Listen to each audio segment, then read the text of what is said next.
try to piece together the events leading up to a runaway train. We'll have a recap of what happened. Railroad officials are trying to determine what caused the runaway train, as it was called, to run out of control. Now, the train started in Toledo. It rolled nearly 70 miles before coming to a stop south of Kenton, Ohio. You probably heard about this story yesterday.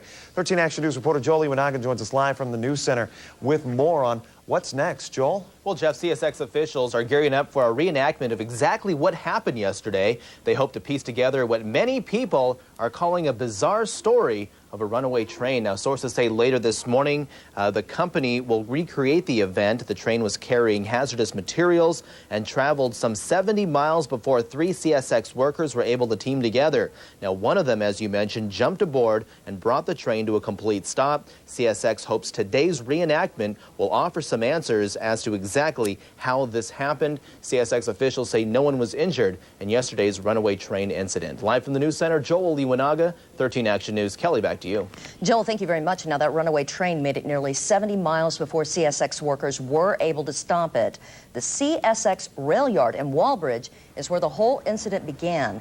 According to CSX officials, the 47-car train was being assembled when somehow it got away. The runaway freight train carrying 2 cars of hazardous chemicals sped through several small communities. Another train carrying state officials was on the same line as the runaway train.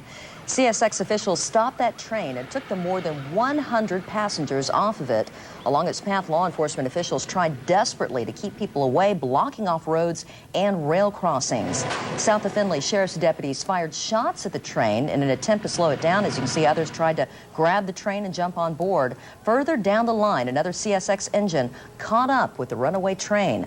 Once attached, it slowed the train down enough for a CSX worker to jump on board and finally bring the engine to a stop. Those who saw the train rumble through their communities say they could not believe it. I didn't know it was going through here until the Brett Arnold. My wife came out and told me I've been working in here. CSX officials say they will continue to investigate this incident.